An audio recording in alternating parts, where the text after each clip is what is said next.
Everybody neat and pretty? Then on with the show! The Dr. Unicorn Show! Obviously, the time continuum has been disrupted, creating this new temporal event sequence resulting in this alternate reality. English, Doc. I'm mad as hell, and I'm not going to take this anymore! Right here in River City. With a capital T, and that rhymes with P, and that stands for... Stephanie Miller. Great! Wubble up a dub dub. Buddy. Notice this? I feel like I'm taking crazy pills. Stop it. This is hard. You want to try it? Get in the ring. Dr. Unicorn, you should check him out on YouTube because he's awesome. He delivers. Dr. Unicorn delivers. He does. And now, Dr. Unicorn! All right, let's check out what the next clip was. What was the next reference? After you check out episode 1 and episode 0 again, I believe the next episode that this refers to was from episode 11. Let's check it out.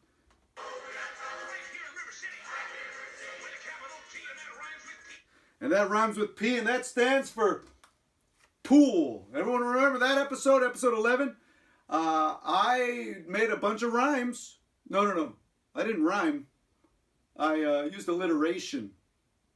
I used alliteration, but I didn't use words that started with T. I used words that started with P, if you recall. That was a fun one. That was a very fun one. Go check out episode 11 from the music. Oh, I'm sorry. I haven't even mentioned the movie yet. That's right. The classic The Music Man. 76 trombones.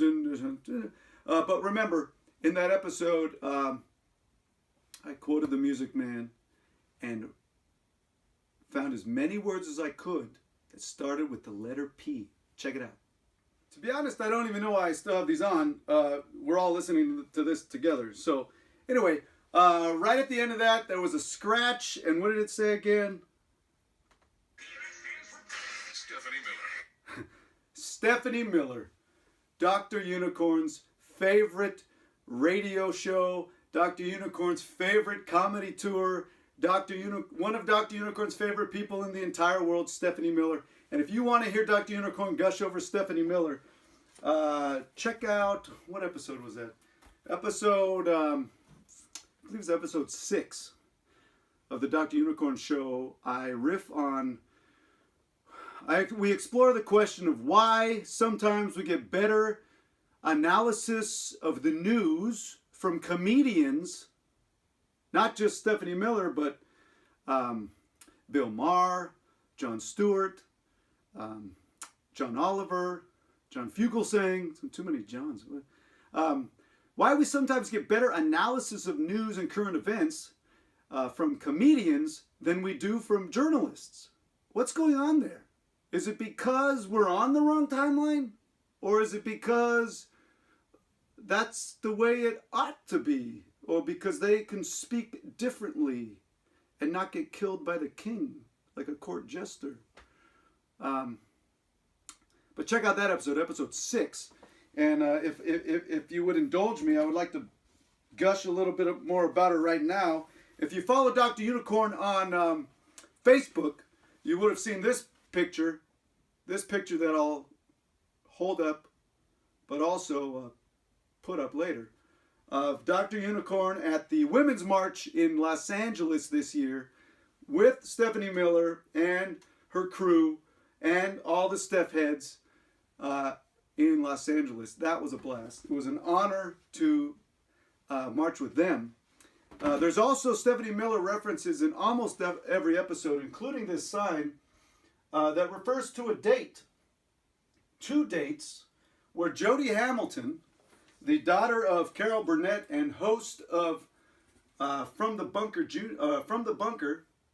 podcast, From the Bunker Jr. on Twitter.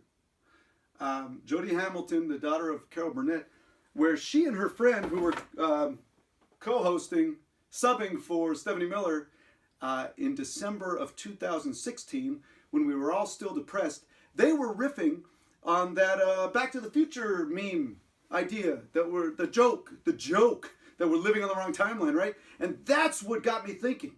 That's what got me thinking, like maybe it's not a joke.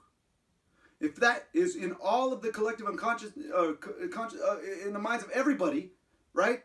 Maybe it was more than a joke. And that's what got me going.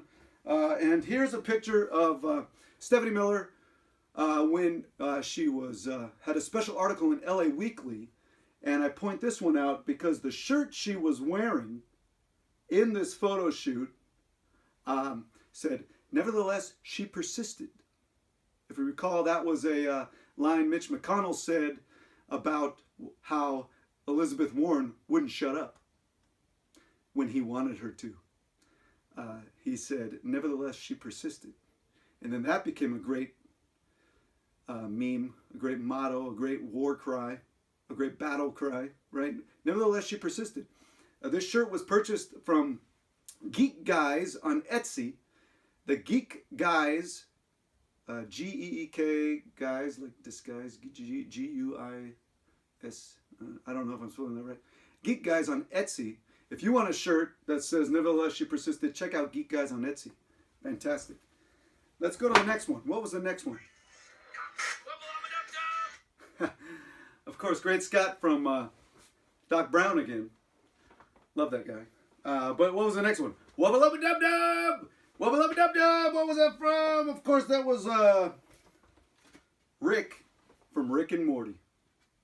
Speaking of Doc Brown and Marty McFly, comes a very awesome, what started as a spoof of, a satirical spoof of Back to the Future, the very popular show on Adult Swim right now, Rick and Morty. No, Rick and Morty cannot time travel, but they can portal hop to other alternate realities that are on the same, that are happening at the same time. But as time marches on, there are an infinite number of alternate realities where different things could take place. Oh my gosh, that show was so smart. And I forgot I wasn't supposed to leave this out. Don't ask me about this again. Sorry. But the point is, a couple episodes back, you saw Dr. Unicorn go to a gathering of Ricks and Mortys. It felt like I was walking around the citadel of Ricks, where I was trying to collaborate or pick their brains or share best practices of how to best portal hop between alternate realities to figure out how we can get back to the right one where Donald Trump is not the president. You know what I mean? Let's go to the next clip.